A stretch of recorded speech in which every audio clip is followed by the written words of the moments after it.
PSI ನೇಮಕಾತಿ ಅಕ್ರಮದ ವಿಚಾರಕ್ಕೆ ಸಂಬಂಧಪಟ್ಟಂತೆ ದಿನದಿನನೂ ಕೂಡ ಈ ನೇಮಕಾತಿ ಅಕ್ರಮದ ತನಿಖೆ ಸಾಕಷ್ಟು ಚುರುಕುಗೊಂಡಿದೆ. ಪಿಎಸ್ಐ ನೇಮಕಾತಿ ಹಗರಣದಲ್ಲಿ ದೊಡ್ಡ ದೊಡ್ಡ ತಲೆಗಳೇ ಉರುಳಿ ಹೋಗುವಂತ ಲಕ್ಷಣಗಳು ಕೂಡ ಗೋಚರಿಸ್ತಾ ಇದ್ದಾವೆ. ಕೋಟಿ ಕೋಟಿ ಹಣ ಸಂದಾಯ ಆಗಿರೋದಕ್ಕೆ ಸಾಕ್ಷಿಗಳು ಕೂಡ ಸಿಕ್ಕಿದೆ. ಟಾಪ್ ಅಧಿಕಾರಿಗಳ ಬದಲಾವಣೆಗೆ ತಯಾರಿನೂ ಕೂಡ ಮಾಡ್ಕೊಂತಿದ್ದಾರೆ. ಮಂತ್ರಿಗೆ ಕೆಡ್ಡ ತೋಡಿದ್ದೆ ಅವರ ಆಪ್ತರು ಅನ್ನುವಂತ ಹೇಳಿಕೆಗಳು, ಟ್ವಿಸ್ಟ್ ನ ಮಾತುಗಳು ಹೊರಗೆ ಬರ್ತಾ ಇದೆ. ಪಿಎಸ್ಐ ಎಕ್ಸಾಮ್ ಪಾಸ್ ಆದ ಅಭ್ಯರ್ಥಿಗಳ ಅಸಲಿ ಮುಖವಾಡನ್ನು ಕೂಡ ಒಂದೊಂದಾಗೆ ಕಳಿಸ್ಕೊಳ್ತಾ ಇದೆ. ಏನದು ಕಂಪ್ಲೀಟ್ ಡೀಟೇಲ್ಸ್ ಇಲ್ಲಿದೆ.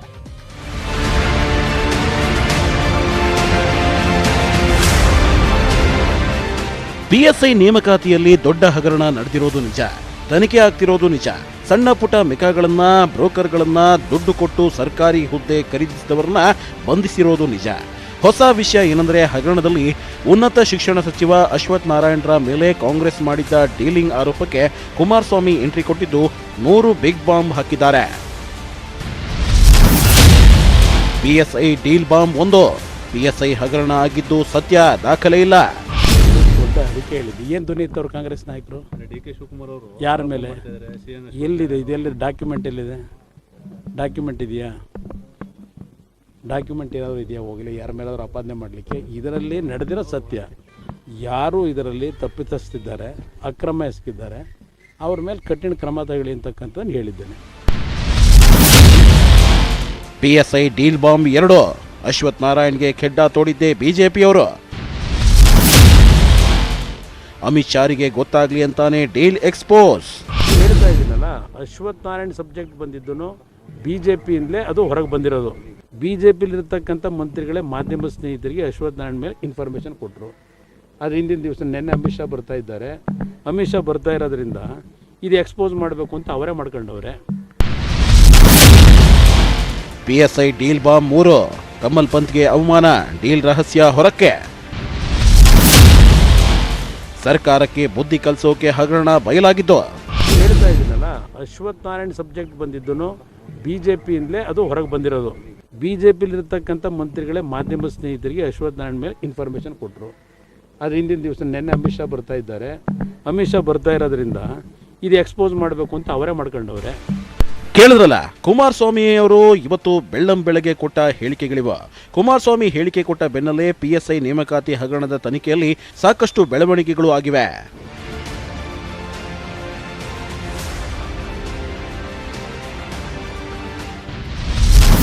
ಕಮಲ್ ಪಂತ್ ಜಾಗಕ್ಕೆ ಹೊಸ ಕಮಿಷನರ್. ಪಿಎಸ್ಐ ಹಗರಣವನ್ನ ಬೆಳಕಿಗೆ ತಂದಿದ್ದೇ ಕಮಲ್ ಪಂತ್ ಅಭಿಮಾನಿಗಳು. ನಿಷ್ಠಾವಂತ ಅಧಿಕಾರಿಯನ್ನ ಬಿಜೆಪಿಯವರು ನಿಂದಿಸಿದ್ದಕ್ಕೆ ಸರ್ಕಾರಕ್ಕೆ ಬುದ್ಧಿ ಕಲಿಸೋಕೆ ಪಂತ್ ಅಭಿಮಾನಿಗಳು ಹಗರಣ ಬಯಲು ಮಾಡಿದ್ರು ಅಂತ ಎಚ್ಡಿಕೆ ಹೇಳಿದ್ರು. ಇದರ ಬೆನ್ನಲ್ಲೇ ಬೆಂಗಳೂರು ನಗರ ಪೊಲೀಸ್ ಕಮಿಷನರ್ ಬದಲಾವಣೆಗೆ ಸರ್ಕಾರ ತಯಾರಿ ಮಾಡಿದೆ. ಎಲ್ಲ ಅಂದುಕೊಂಡಂತೆ ಆದರೆ ಕಮಲ್ ಪಂತ್ ಜಾಗಕ್ಕೆ ಅಲೋಕ್ ಕುಮಾರ್, ದಯಾನಂದ್, ಪ್ರತಾಪ್ ರೆಡ್ಡಿ, ಉಮೇಶ್ ಈ 4ರಲ್ಲಿ ಒಬ್ಬರಿಗೆ ನಗರ ಪೊಲೀಸ್ ಆಯುಕ್ತ ಪಟ್ಟ ಸಿಗಲಿದೆ. ಕಮಲ್ ಪಂತ್ ಕಚೇರಿ ಸಿಬ್ಬಂದಿ ಸಿಐಡಿ ವಶಕ್ಕೆ.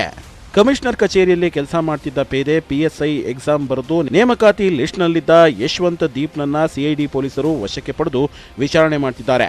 ಯಶವಂತ್ ಅರೆಸ್ಟ್ ಆದ ಬೆನ್ನಲ್ಲೇ ಹಿರಿಯ ಪೊಲೀಸ್ ಅಧಿಕಾರಿಗಳಿಗೆ ಲಕ್ಷ ಹಣ ಕೊಟ್ಟಿದ್ದ ಅಭ್ಯರ್ಥಿಯೊಬ್ಬರ ವಾಟ್ಸ್ಆಪ್ ಸಾಕ್ಷಿಗಳು ವೈರಲ್ ಆಗಿದೆ. PSI deal bomb 4. ಶಿಕ್ಷಣ, ಪಿಡಬ್ಲ್ಯೂಡಿ, ಕೆಪಿಎಸ್ಸಿಯಲ್ಲೂ ಹಗರಣ. Most corrupt Mantri Ashwath Narayan. He is one of the most corrupt minister of Karnataka politics. ಅದರಲ್ಲೇನು ಅನುಮಾನ ಏನಿಲ್ಲ.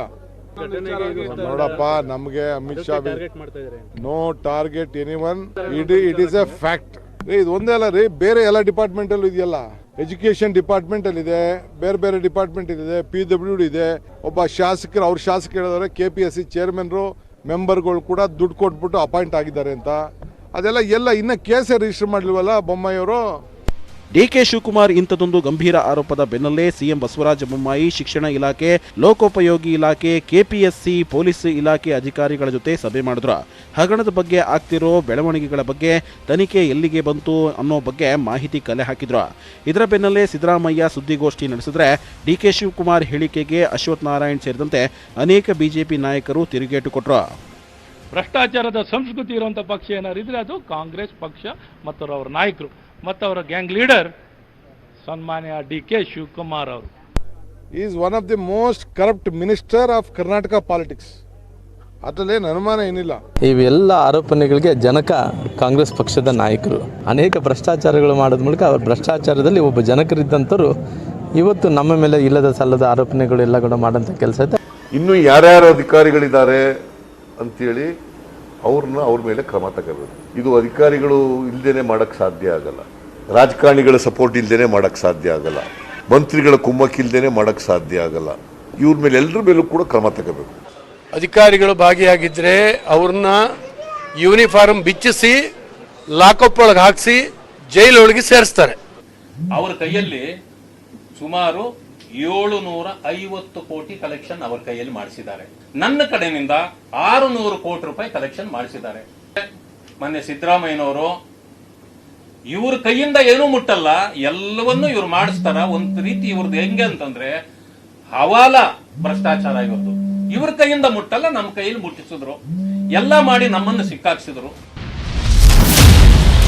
ಪಿಎಸ್ಐ ಡೀಲ್ ಬಾಂಬ್ 5 ಮಾಜಿ ಸಿಎಂ ಪುತ್ರ ಸೇರಿ ಹಲವರ ಮೇಲೆ ದೂರು. ಪಿಎಸ್ಐ ನೇಮಕಾತಿ ಅಕ್ರಮ ಪ್ರಕರಣದಲ್ಲಿ ಮಾಜಿ ಮುಖ್ಯಮಂತ್ರಿಯೊಬ್ಬರ ಮಗ, ಸಚಿವರು, ಐಪಿಎಸ್ ಅಧಿಕಾರಿಗಳು ಭಾಗಿಯಾಗಿದ್ದಾರೆ. ಅವರನ್ನು ವಿಚಾರಣೆ ಮಾಡಿ ಅಂತ ಹಿರಿಯ ವಕೀಲ ರಂಗನಾಥ್ ಟೀಮ್ ಸಿಐಡಿ ಅಧಿಕಾರಿಗಳಿಗೆ ದೂರು ಕೊಟ್ಟಿದ್ದಾರೆ. ಅವ್ರನ್ನ ನಿರ್ದಾಕ್ಷಿಣ್ಯವಾಗಿ ಯಾರೇ ಆಗ್ಲಿ, ಮಂತ್ರಿ ಆಗ್ಲಿ, IAS ಆಫೀಸರ್, IPS ಆಫೀಸರ್ ಆಗ್ಲಿ, ಇವರ ತಕ್ಷಣ ಕ್ರಮ ಕೈಗೊಳ್ಬೇಕು. ಸಣ್ಣ ಪುಟ್ಟ ಮೀನುಗಳನ್ನ ಹಿಡಿದಿದ್ದೀರಾ, ಅದಲ್ಲ, ಇದು ಪ್ರೀ ಪ್ಲಾನ್ಡ್ ಅಫೆನ್ಸ್. ಇದು ಪಿಎಸ್ಐ ಡೀಲ್ ಬಾಂಬ್ 6 ನಿಯತ್ತಾಗಿ ಎಕ್ಸಾಮ್ ಬರೆದವರನ್ನು ಬಂಧಿಸಿದ್ಯಾ ಸಿಐಡಿ. ಅರೆಸ್ಟ್ ಆದ ಅಭ್ಯರ್ಥಿಗಳ ಪೋಷಕರ ಗಂಭೀರ ಆರೋಪ. ಪಿಎಸ್ಐ ಅಕ್ರಮ ನೇಮಕಾತಿಗೆ ಲಕ್ಷ ಹಣ ಕೊಟ್ಟಿರೋದು ನಿಜ, ಆದರೆ ಯಾರು ಹಣ ಕೊಟ್ಟಿದ್ದಾರೆ ಅಂತ ಸಿಐಡಿ ಅಧಿಕಾರಿಗಳು ಮಾಹಿತಿ ಕೊಡ್ತಿಲ್ಲ. ಆದರೆ ಅರೆಸ್ಟ್ ಆಗಿರೋ ಕಲಬುರಗಿ ಅಭ್ಯರ್ಥಿ ಪ್ರಭುಗೆ ತಂದೆ ಶರಣಪ್ಪ ಜಮೀನು ಮಾರಿ ಹಣ ಕೊಟ್ಟಿದ್ದನ್ನ ವಿಚಾರಣೆಯಲ್ಲಿ ಒಪ್ಪಿಕೊಂಡಿದ್ದಾರೆ. ಆದರೆ ಮಹಿಳಾ ವಿಭಾಗದ ಟಾಪ್ ರ್ಯಾಂಕರ್ ರಚನಾ ಕುಟುಂಬ ನಾವು ಬಡವರು, ಹಣ ಕೊಟ್ಟಿಲ್ಲ ಅಂತ ರಚನಾ ತಾಯಿ ಕಣ್ಣೀರು ಹಾಕ್ತಿದ್ದಾರೆ. ಇನ್ನೊಂದು ಕಡೆ ಕಿಂಗ್ ಪಿನ್ ಮಂಜುನಾಥ್ ಮೇಳೆಕುಂದಿಗೆ ಹಣ ಕೊಟ್ಟು ಆಯ್ಕೆಯಾಗಿದ್ದ ಮತ್ತೊಬ್ಬ ಅಭ್ಯರ್ಥಿ ಶಾಂತಾಬಾಯಿ, ಆಕೆಯ ಗಂಡ ನಾಪತ್ತೆಯಾಗಿದ್ದು ಸಿಐಡಿ ಹುಡುಕಾಟ ನಡೆಸುತ್ತಿದೆ. ವಿಷಯ ಗೊತ್ತಿಲ್ಲ, ರೊಕ್ಕದ ಎಲ್ಲಿ ದುಡ್ಡಿಂದ ಎಲ್ಲೂ ನಮ್ಗೆ ಗೊತ್ತಿಲ್ಲ. ಕೇಳ್ಕೊರೆ, ಸುತ್ತ 4 ಮಂದಿನ ಎಲ್ಲಾರು ಕೇಳ್ಕೊರೆ, ಇಲ್ಲಿ ಏನೈತಿ, ಇವ್ರ ಮನೆ ಪರಿಸ್ಥಿತಿ ಹಂಗದ, ಎಲ್ಲಾರು ದುಡ್ಡು ಕೊಟ್ಟಾರ, ಎಲ್ಲಾರು ಕೇಳ್ಕೊರೆ, ಅದ್ರಾಗ ಏನದ. ಒಟ್ಟಲ್ಲಿ ಬಗೆದಷ್ಟು ಭ್ರಷ್ಟಾಚಾರ ಪಿಎಸ್ಐ ನೇಮಕಾತಿ ಹಗರಣದಲ್ಲಿ ಬಯಲಾಗ್ತಿದೆ. ದೊಡ್ಡ ನಾಯಕರು ಭಾಗಿಯಾಗಿದ್ದಾರೆ ಅನ್ನೋ ಲಿಸ್ಟ್ ಕೂಡ ಬೆಳೀತಿದೆ. ಯಾರ್ಯಾರ ಅಸಲಿ ಮುಖವನ್ನ ಯಾರ್ಯಾರು ಕಳಿಸಿ ಹಾಕ್ತಾರೋ ನೋಡಬೇಕು. Bureau report, news 18 Kannada.